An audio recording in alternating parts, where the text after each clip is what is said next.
오늘 우리가 본 말씀은 요엘서 말씀입니다. 요엘이라고 소예언서 자체가 우리가 쉽게 말씀을 접하기 어려운 그 성경들입니다. 분량 자체가 많지가 않고 또 여러 본문을 다루다 보면은 자칫 잘못하면 우리가 이렇게 정말로 쉽게 넘어가 버릴 수도 있는, 그래서 1년에 한 번 볼까 말까 어려울 수도 있는 그런 본문이 바로 이런 소예언서 본문들인데요. 특별히 오늘 여러분과 함께 나눌 요엘서의 말씀은 총 3장으로 구성되어 있는 굉장히 짧은 예언서입니다. 2009년도에 해운대라는 영화가 개봉을 해서 1,000만 관객을 돌파했었죠. 그 영화를 볼 때는 몰랐는데 그 영화를 여기 사시는 분들이 보셨으면 어떤 느낌이셨을까. 저는 좀 이렇게 살짝 그 말씀 묵상하는데 그 영화가 떠올라서 생각을 좀 해보았습니다. 오늘날 사람들이 가장 두려워하는 그 자연재해, 아무래도 일본의 영향도 있겠고 또 그러한 영화들로 봤을 때는 지진의 일, 쓰나미 이런 게 아닌가 싶습니다. 또는 요즘에 이제 대두되는 또 원전 사고 이런 것들. 근데 예전에 이 고대 근동, 이 성경이 쓰여졌던 그 당시에, 물론 그 당시뿐만이 아니라 지금 오늘날의 이 지역에 가도 마찬가지로 가장 두려운 그러한 자연재해가 있다면 바로 메뚜기 떼라고 할 수 있겠습니다. 메뚜기 떼가 한번 쓸고 지나가면은 정말로 그야말로 남아있는 것이 하나도 없을 정도로 완벽하게 초토화되어 버려. 그래서 그 앞에 있는 작물이라든지 또는 곡식이라든지 또는 목초라든지 생산의 수단이 되는 모든 것들을 파괴시키는 것이 바로 이 메뚜기 떼라는 것을 볼 때 오늘날 또 그 지역에 사는 사람들에게는 역시 이 메뚜기 떼의 재앙이 굉장히 무서운 재앙이었고 성경 시대에도 마찬가지로 이 메뚜기 떼의 재앙은 굉장히 무서운 재앙이었습니다. 이 요엘서 말씀에서 총 3장으로 구성되어 있는 요엘서 말씀에 서두를 장식하고 있는 것이 바로 메뚜기 떼의 재앙에 대한 이야기입니다. 간단하게 요엘 말씀을 메시지를 정리를 해보면은 이렇게 되어 있습니다. 총 4개의 장면으로 요엘은 구성되어 있습니다. 첫 번째 장면은 1절에 주로 나오게 되는 그 메뚜기 떼의 재앙의 모습입니다. 임박한 재난의 모습을 다루면서 아마 가장 실감나게 너네가 생각하는 재앙 중에 가장 무서운 재앙이 이거야 라고 하면서 요엘은 이렇게 그들에게 예언하고 있죠. 그래서 이 요엘에 나타나는 메뚜기 떼의 메뚜기 떼의 재앙이 1장에 등장합니다. 두 번째로 이러한 재앙의 모습을 가지고 한 번 더 요엘은 가공을 합니다. 어떻게 가공을 하느냐? 이 재앙이 바로 하나님의 심판이다라는 것을 이야기합니다. 그래서 이 메뚜기 떼를 들어서 군대로 표현을 합니다. 쭉 읽어보시면 아시겠지만요, 군대로 표현하고 있습니다. 이것을 통하여서 요엘 선지자는 이 재앙이 얼마나 무섭다는 것을 백성들에게 이야기하면서 회개를 촉구하고 있습니다. 그리고 세 번째 장면은 바로 이런 회개에 대한 하나님의 반응이 이제 나타나기 시작합니다. 갚아주시며 회복시키시는 그 하나님의 은혜가 계속해서 드러나게 되죠.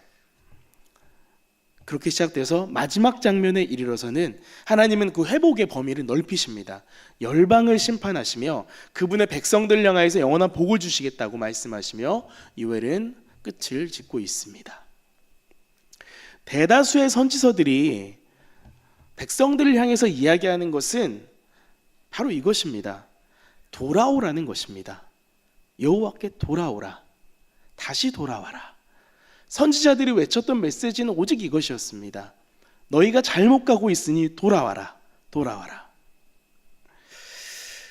오늘날 이 땅을 살아가는 우리들에게 이런 돌아오라는 메시지, 너희가 잘못 가고 있으니 돌아오라는 메시지가 생각보다 많이 선포되지 않는 것들을 우리는 보게 됩니다. 안타까운 마음으로 또 하나님 앞에 나아갈 때 또 이러한 요엘이 외치고 있는 회개하고 돌아오라는 메시지가 오늘 우리들의 삶 가운데, 인생 가운데 여전히 펼쳐지게 되길, 선포되게 되길 예수님의 이름으로 축복합니다. 요엘이라는 이 성경을 생각할 때 우리가 가장 먼저 생각하는 본문이 있습니다. 여러분은 찬양으로도 많이 익숙하시 본문이죠. 그 요엘 2장 28절이 그런 본문입니다. 한번 화면을 보시고 같이 한번 읽어보실까요? 다 함께 읽어보겠습니다. 시작. 그 후에 내가 내 영을 만민에게 부어주리니 저희 자녀들이 장래일을 말할 것이며 너희 늙은이는 꿈을 꾸며 너희 젊은이는 이상을 볼 것이며. 아멘. 그 찬양으로 이제 익숙하게 부르다 보니까 이 구절을 외우시는 분들도 많이 계실 겁니다. 네, 이 찬양으로 이 성경 자체를 찬양으로 부르는 게 굉장히 좋은 면도 있지만, 반대로 우리가 이 요엘을 볼 때 이 구절만 기억하게 된다는 역기능도 좀 존재하는 것을 우리는 알아야 됩니다. 사실은 요엘의 메시지는 이 메시지만 있는 게 아니니까요. 많은 사람들이 이 찬양을 부르면서 굉장히 기뻐하고 즐거워합니다. 희망에 가득 차서 부릅니다. 그래서 주님이 우리에게 영을 부어주실 거야, 주님이 우리에게 성령을 주실 거야, 와 기쁘다 라고 이렇게 부르지만은, 이 구절은 말입니다, 본문 전체 맥락에서 볼 때 사실은 아직 이루어지지 않은 본문입니다. 아직 완성되지 않은 상황을 노래하고 있는 것입니다. 결과적인 본문이라는 것이에요. 앞에 무언가가 있고 난 후에 이루어질 결과인 것입니다. 또 하나, 방금 우리가 읽은 본문 외에 또 많은 분들이 기억하시는 요엘의 성경 구절이 하나 있습니다. 바로 2장 23절인데요. 한번 이건 역시 같이 한번 읽어보겠습니다. 시작. 시온의 자녀들아 기뻐하며 즐거워할지어다. 그가 너희를 위하여 비를 내리시되 이른 비를 너희에게 적당하게 주시리니 이른 비와 늦은 비가 예전과 같을 것이니라. 아멘. 이 이른 비와 늦은 비라는 단어 많이 들어보셨죠? 이른 비와 늦은 비가 등장한 이 본문 역시 우리 성도들에게 많이 외워지고 또 많이 기억되는 본문입니다. 하지만 이 본문 역시, 이 본문 자체가 아직 이루어지지 않은 상황입니다. 어떠한 일의 결과로서 이 본문이 이루어진다는 거예요. 우리는 그렇기에 방금 앞에서 우리가 읽었던 내용을 부어주시겠다는 2장 28절의 말씀, 방금 우리가 읽었던 2장 23절의 이른 비와 늦은 비에 대한 이야기, 감사함으로 외우며 소망을 가지고 나아가지만 전체 맥락에서 봤을 때 이 모든 본문을 이루기 위한 하나의 조건이 분명히 있다는 것을 우리는 기억해야 합니다. 방금 우리가 읽은 두 구절 이외에도요, 이 전체 2장 전체의 내용들은 사실 이런 회복의 내용으로 가득 차 있습니다. 자세히 정확히 말해서는 18절에서 32절까지의 말씀이 이러한 희망적인 본문으로 가득해 있어요. 하지만 이 모든 건 역시 아직 이루어지지 않은 본문입니다. 자, 그렇다면 여러분, 무엇이 있어야 이러한 사실들이, 이러한 이야기들이 실제로 이루어질 수 있는 것일까요? 서두에서 말씀드렸죠. 저희가 선지자들이 선지서를 통하여서 외치는 가장 중요한 주제는 바로 단 하나, 여호와께 돌아오라는 것입니다. 이걸 두 자로 돌리면 뭡니까? 회개입니다. 회개. 돌아가는 것입니다. 누구에게 돌아간다고요? 바로 여호와 하나님 아버지께 돌아간다는 것입니다. 석장에 불과한 요엘의 말씀이지만 회개의 메시지는 너무나 명확합니다. 이 명확한 메시지는 백성들을 향해서 아주 간절하게, 아주 절절하게 선포되고 있습니다. 우리 아까 읽으셨죠? 이 모든 것, 방금 제가 말씀드렸던 하나님께서 우리에게 해주실, 그들에게 베푸실 그 은혜와 회복의 메시지들의 전제가 되는 이 본문 2장 12절에서 13절까지의 말씀을 우리 한 번 더 하나하나 정말로 눈에 자세하게 읽어보도록 하겠습니다. 다 함께 한 목소리로 함께 읽어보도록 하겠습니다. 12절과 13절입니다. 시작. 여호와의 말씀에 너희는 이제라도 금식하고 울며 애통하고 마음을 다하여 내게로 돌아오라 하셨나니 너희는 옷을 찢지 말고 마음을 찢고 너희 하나님 여호와께로 돌아올지어다. 그는 은혜로우시며 자비로우시며 노하기를 더디하시며 인애가 크시사 뜻을 돌이켜 재앙을 내리지 아니하시나니. 아멘. 아멘. 맞습니다. 지금 이스라엘 백성들이 처한 상황은 결코 좋은 상황이 아닙니다. 메뚜기 떼가 다 먹어버린, 어느 하나 남겨놓은 것 없이 완벽하게 쓸어가 버린 상황, 설상가상으로 불까지 났습니다. 1장에 보면은 1장의 재앙의 상황 속에서 메뚜기 떼가 쓸어가 버린 상황과 또 불까지 나버린 상황, 어느 정도까지냐, 정말로 우리가 먹을 것이 없다고 할 때 나무 껍질이라도 벗겨 먹는다고 하지 않습니까? 나무 껍질도 없습니다. 제사장들이 제사를 드리기 위해서 소제와 전제를 드려야 되는데 그것마저 드릴 재물조차도 없는 것입니다. 4종류의 메뚜기들이 하나하나 돌아가면서 다 먹어버렸습니다. 메뚜기가 한 종류도 아니고 4종류가 먹었으니 그야말로 남아있는 것이 없는 상황인 것이죠. 시작할 기반조차 없고 어디서부터 발을 내딛어야 될지도 모르는 이런 상황, 그야말로 아무것도 없이 벌거벗겨진 채 광야에 던져져 버린 이 상황이 이스라엘 백성들의 상황입니다. 그 상황 가운데 요엘은 명쾌하게, 하지만은 진중하게 딱 한 가지의 해답을 그들에게 제시하고 있습니다. 바로 여호와께 돌아오라는 것입니다. 제가 계속 반복해서 여호와께 돌아오라는 말씀 여러분께 언급하고 있는 이유가 있습니다.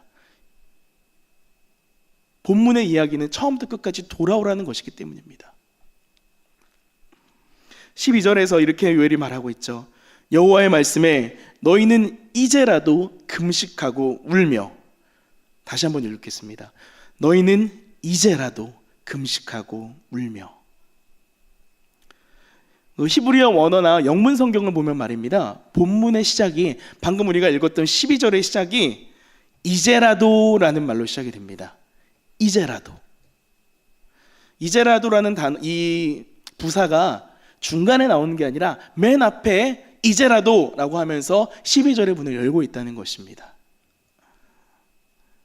엄청난 메뚜기 떼의 공격과 황폐해져 버린 국토, 답이 보이지 않는 그 상황 가운데 하나님은 요엘의 입을 빌어 이제라도라고 말씀하십니다. 많은 사람들이 나는 늦었어 라고 생각하는 경우가 많습니다. 나는 늦었어, 이제 틀렸어.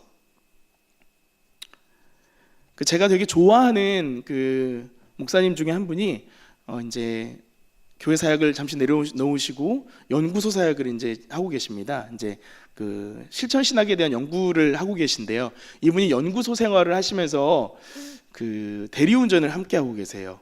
그러니까 재정적인 뭐 어떠한 도움을 받기 위해서도 그러시겠지만은 보다 더 성도들의 삶을 깊이 알아가고 싶은 마음이 있으신 것 같습니다. 이분이 하시던 이야기들이 이제 기분의 SNS에 자주 올라오는데요. 이분이 대리운전을 하시다가 만난 어떤 분의 이야기를 제가 들었습니다. 그 글을 보았는데, 많은 그 대리운전 가운데 만나는 그 사람들이 정말 놀랍게도 술에 잔뜩 취해 있지만은 그들이 한 번쯤은 신앙을 가져본 사람들이 많다는 것입니다. 중고등학교 때 학생회장도 해봤고 청년부에서 열심히 해서 리더도 해봤던 사람들도 있고, 또는 집사직분도 가지고 있지만 지금은 교회를 쉬고 있고, 술에 취해 있는 정도는 각각 다르지만 어쨌건 신앙생활 했던 경험들, 하나님을 만났던 적이 있던 사람들이 꽤 많다는 것입니다. 근데 그러한 그들에게 있어서 자신이 목사라는 것을 밝혀서 그들의 이야기를 들을 때마다 그들이 한결같이 많은 사람들이 하는 이야기는 바로 난 너무 늦었습니다 라는 이야기라는 것입니다. 제가 너무 돌아가긴 늦은 것 같습니다. 그럴 때마다 그 목사님은 아니라고 이야기하죠. 지금이 바로 그때라고. 맞습니다, 여러분. 많은 분들이 내가 돌아올 수 없다고 생각하면서 자포자기하지만 주님은 그분을 포기하지 않으셨어요. 주님은 여러분을 포기하지 않으셨어요. 그 자리에서부터 다시 나는 돌아서 주님께 가겠습니다 라고 이야기하는 그 순간이, 선포하며 나의 발걸음을 돌리는 그 순간이 바로 가장 빠른 순간임을 잊지 마시기 바랍니다. 이제라도 그래서 주님은 돌아오라고 요엘에게 말하라고, 요엘을 통해서 선포하고 계시다는 것을 우리는 오늘 본문을 통해서 봤다는 거죠. 여러분, 혹시 여러분의 마음속에 돌아올 수 없는 어떠한 죄로 말미암아 예배 가운데 나와 있지만 주님과의 마음이 멀어져서 돌아올 수 없다고 생각하신 분들이 혹시 계십니까? 혹여라도 여러분의 가족 가운데, 친지 가운데, 여러분의 주변 분들 가운데 그렇게 이야기하시는 분들이 계십니까? 오늘의 말씀으로 그들을 위로하여 주시고 여러분 자신에게 다시 한번 도전하십시오. 이제라도 주님은 여러분이 돌아오기를 원하십니다. 우리 이어서 13절 말씀을 한번 보도록 하겠습니다. 제가 앞에서 읽었기 때문에 다시 한번 읽지는 않겠습니다. 13절 말씀에서 우리는 찢는다라는 표현을 한번 집중해야 될 필요가 있을 것 같습니다. 찢는다. 너희는 옷을 찢지 말고 마음을 찢고라는 구절이 나오죠.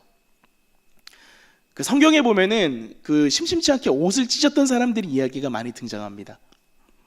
대표적으로 야곱이 그렇죠. 요셉이 잡혀갔지만 죽은 줄 알고 옷을 찢어버렸죠. 너무 괴로워하면서. 그리고 여호수아가 아이성 공격에 실패하고 나서 자신의 옷을 찢어서 분함을 표현했습니다. 아쉬움을 표현했죠. 또한 아합 왕이 하나님으로부터 심판의 경고를 듣고 두려워함으로써 회개하며 옷을 찢었습니다. 분명히 옷을 찢는다는 것은 행동의 변화를 담보하는, 행동의 변화를 함께 가져오는 행위로서 성경은 옷을 찢는 표현을, 옷을 찢는 사람들에 대해서 이야기하고 있습니다. 사실 옷을 찢는다는 건 말입니다. 여러분 옷 찢어본 적 있으십니까? 뭔가 이렇게 옷감이 구태여 일부러 찢으실 일은 없겠지만은 찢을 때 나는 느낌이 어떻습니까? 찍 소리가 나고 뭔가 힘을 주면서 쫙 찢을 때 스트레스가 풀리시지 않습니까? 저는 그런 경험이 있습니다. 옷이 툭 찢어졌는데 이게 당황해야 되는데 굉장히 시원하더라고요. 옷을 찢는다는 게 사실은 우리가 어찌 보면은 우리 스스로에 힘을 줘서 옷을 쫙 찢어버릴 때 그래 나는 결단할 거야, 나는 이렇게 결심할 거야 라고 하지만은 그 안에는 어찌 보면은 우리 스스로의 의지 또는 우리 스스로의 어떠한 만족함이 들어있는지도 모르겠습니다. 그 행위의 모습을 봤을 때는 말이죠. 요엘은 이스라엘 백성들 향하여서 옷을 찢지 말고 뭘 찢으라고 말합니까? 마음을 찢으라고 말하고 있습니다. 마음.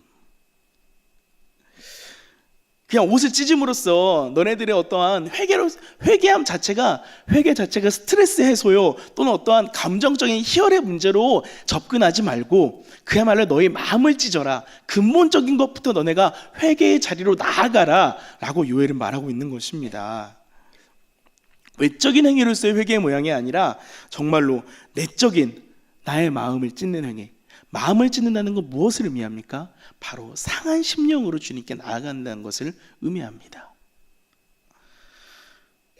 회개한다고 하지만 여러분, 우리의 마음이 전혀 상하지도 않고 우리의 마음에 전혀 안타까움이나 아픔이나 좌절함이나 눈물이 없이 그냥 주님 회개합니다, 우리의 외적인 고백으로만 회개가 끝나진 않고 계십니까? 저는 그런 경험을 몇 번 했습니다. 제가 입으로 회개한다고 고백을 하는데요, 제 마음은 전혀 회개의 마음에 주는 어떠한 눈물이나 안타까움이나 좌절, 나에 대한 실망감은 전혀 들지 않았습니다. 그저 주님 회개합니다라는 말 자체가 어찌 보면 하나의 만병통치약처럼 그냥 내 죄가 사해지는, 내 죄가 정해지는 그런 과정일 뿐이다라고 생각할 때가 저는 종종 있었습니다. 잘못된 회개죠. 시편 51편 17절에서 다윗이 밧세바와 동침한 후에 선지자 나단 앞에서 이렇게 말합니다. 제가 읽겠습니다. 하나님께서 구하시는 제사는 상한 심령이라. 하나님이여 상하고 통회하는 마음을 주께서 멸시하지 아니하시리이다. 아멘. 마음을 찢는다는 것은 말입니다, 상한 마음으로 하나님 앞에 엎드리는 것입니다. 회개라는 것이 여러분 무엇입니까? 자격이 없고 정말로 받을 자격 없고 능력 없는 나라는 사람이 하나님 앞으로 돌아가 나를 용서해 주실 그분의 은혜를 전적으로 기대하는 게 바로 회개입니다. 주님 나를 용서해 주세요, 나를 용서해 주셔야만 합니다가 아니라 주님 이런 저인데도 저를 용서해 주실 수 있겠습니까? 벌벌벌 떠는 마음으로 엎드려 주님의 은혜를 구하며, 저는 이 회개란 그 이야기를, 회개란 단어를 생각할 때 종종 떠올리는 그 상황이 있는데 말입니다. 예전에 조선시대 때 죄인이 왕 앞에 나갈 때 엎드려서 왕의 얼굴을 못 보지 않습니까? 벌벌벌 떨면서 손만 들고 이렇게 은혜를 구하는 그 모습, 저는 그 모습이 회개의 모습이라고 저는 생각합니다. 우리가 회개할 때 당당하게 나가서는 안 됩니다. 회개라는 그 시간 자체가 우리에게 주신 은혜의 과정이면 너무 감사한 시간이지만 주님 나 회개하겠습니다 라면서 당당하게 나가는 것 자체가 그건 올바른 자세는 아니라는 것입니다. 정말 상한 심령으로 마음을 찢으며 정말로 주님 앞에 벌벌벌 떨며 나를 용서해 주지 않으시면 어떨까, 어떻게 하나라는 그러한 조바심까지 가지고 주님 이렇지만 저를 용서해 주십시오 라고 하는 전심으로 하는 주님께 드리는 회개, 상한 심령으로 찢어진 마음으로 나가는 회개. 주님은 그것을 우리에게 원하시는 것입니다. 점검해 보시기 바랍니다. 내가 얼마나 하나님 앞에 절절하게 상한 심령으로 회개하며 나갔었는지, 언제 그랬었는지. 우리가 요즘에 세일에 특별 새벽 기도 기간으로 정말 은혜 가운데 새벽을 지나고 있습니다. 여러분, 새벽 시간에 저는 새벽 시간만큼 정말로 하나님 앞에 우리의 죄를 낱낱이 고백하고 정말로 엎드릴 수 있는 시간이 저는 없다고 생각합니다. 그 시간 가운데 주님 저의 죄를 용서하소서 간절히 고백할 때 우리의 마음을 만지시며 우리를 다시 한번 새롭게 하시며 일으키실 아버지를 함께 기대하며 나아갔으면 좋겠습니다. 마지막으로 우리 14절 말씀인데요, 제가 한번 읽도록 하겠습니다. 주께서 혹시 마음과 뜻을 돌이키시고 그 뒤에 복을 내리사 너희 하나님 여호와께 소제와 전제를 드리게 하지 아니하실는지 누가 알겠느냐. 아멘. 저는 마지막으로 이 14절을 읽으면서 요엘이 참 사람 마음 어렵게 한다라는 생각을 했습니다. 저는 그런 생각 안 드십니까? 저는 본문을 읽으면서 이 본문이 마치 저를 놀리는 듯한 본문인 것 같았습니다. 혹시 마음과 뜻을 돌이키시고 점점점 누가 알겠느냐? 한번 해봐라. 누가 알겠느냐? 어찌 보면 그렇게 보이는 본문이죠. 하지만 다시 한번 본문을 차근차근 읽어볼 때 저는 요엘의 마음이 느껴졌습니다. 그 백성들을 향해 선포하는 요엘의 마음이 느껴졌는데 그것이 뭐냐? 하나님의 선하심과 인자하심을 기대하는 마음인 것입니다. 하나님의 그 자비하신 성품, 앞절에서 나왔던 13절에서 나왔던 그 하나님의 그 인애가 크신, 자비로우시며 은혜로우시며 노하기를 더디하시며 인애가 크신 그 하나님의 성품, 그것을 요엘은 기대하고 있는지도 모르겠습니다. 요엘은 이스라엘 백성들이 하나님의 그 은혜를 기대하기를 원했어요. 회개하면 그 시간을 통하여서 정말로 간절함으로 절절함으로 상한 심령으로 나아가지만 한편으로 우리를 용서해 주시고 우리를 다시 한번 일으키시며 우리를 다시 한번 새롭게 하실 하나님을 요엘은 기대하길 원했는지는 모르겠습니다. 여러분, 회개하는 시간, 앞전에서 제가 말씀드렸듯이 정말로 두려운 마음으로 떨리는 마음으로 나아가지만 한편으로 기대하셔야 됩니다. 나를 용서하시고 나를 새롭게 하시며 우리 다시 한번 일으키실 그 하나님이 여전히 나의 하나님이라는 그 사실을 잊지 않으시면서 말입니다. 무엇보다 그렇게 하나님 앞에 나아갈 때 하나님은 회복의 은혜를 내리십니다. 요엘서 전체를 관통하는 여호와께 돌아오라는 메시지, 하나님 앞에 돌아오는 회개하라는 그 메시지, 그 회개의 메시지 이후에 하나님은 그제서야 비로소 새로운 회복의 역사를 그분의 백성, 당신의 백성들에게, 우리들에게 내리고 계신다는 것입니다. 여러분, 오늘 본문, 오늘 설교의 제목이 회복의 조건이었습니다. 진정한 회복을 원하십니까? 진정한 새롭게 됨, 진정한 회복, 갱신을 여러분은 원하십니까? 그렇다면은 온전한 회개가 없이는 불가능합니다. 여러분, 은혜를 잊을 때 우리는 무너집니다. 은혜를 잊을 때 우리는 무너져 버립니다. 그 은혜란 무엇입니까? 회개하는 우리를 받아주시고 다시 자녀 삼아주시고 우리 하나님 나라의 백성으로 삼아주신 그 하나님의 은혜를 그 감사하는 것, 그것이야말로 은혜입니다. 그 은혜를 잊어버릴 때 우리는 망합니다. 이른 비와 늦은 비가 내리며 하나님의 영이 백성들에게 임하는 그 모든 것들도 은혜입니다. 여러분, 그 모든 은혜, 그 모든 복의 시작은 바로 어디부터입니까? 진정한 회개임을 기억하시기 바랍니다. 세일의 특별 새벽 기도의 기간이 지나고 있습니다. 다시 한번 말씀드립니다. 새벽 시간에 나오셔서 주의 은혜를 구하십시오. 우리 새롭게 하실, 우리 다시 한번 일으키실, 정말로 회개 가운데 진정한 회개와 상한 심령 가운데 나간 우리들을 다시 한번 붙잡으시며 일으키실 아버지를 기대하며 우리가 그렇게 1년을 기도로 시작하며 주님 앞에 전진하며 나가길 주님의 이름으로 축복합니다.